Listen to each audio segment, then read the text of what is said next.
காந்தியடிகளுடைய ஒரு புக்கை படிச்சேங்க. அப்புறமா தான் தெரிஞ்சுக்கிட்டேன் இன்னொரு புக் இருக்குது, அதை தேடி போகணும்னு. காந்தியடிகளிடம் கஸ்தூரிபாவுக்கு சில கேள்விகள். நான் அந்த புத்தகத்தை படிச்சேன். அந்த புத்தகத்தை போய் படிச்சேன்.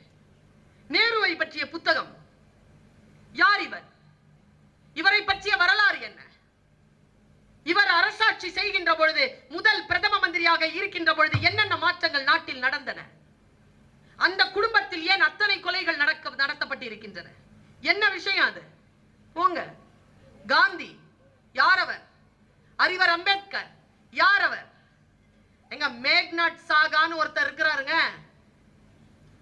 யாருன்னே தெரியாது. பெரிய பிசிக்ஸ் பெரிய ஆளுங்க. நம்முடைய தேசத்தில் பாராளுமன்றத்தில் இருந்தவர் மேக்னாட் சாகா. அவரை பற்றி படித்து பாருங்கள். நேருவுக்கு பக்கபலமாக இருந்தவர். பல விஷயங்களை தெரிந்து கொள்ளுகின்ற பொழுதுதான், நான் வெறும் பேச்சாளர் மட்டும் கிடையாது, ஒரு பேராசிரியராகவும் இருக்கிறேன். வாசிப்பு என்பது என் தொழில், வாசிப்பு என்பது என் பழக்கம்.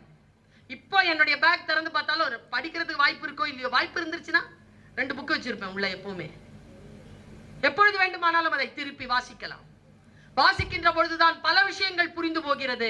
பல விஷயங்கள் ஏற்கனவே நம்பிக்கொண்டிருந்த விஷயங்களின் மீது விஷக்கருத்துக்கள் எவ்வளவு இருந்திருக்கின்றன என்பது நமக்கு புரிந்து போகிறது.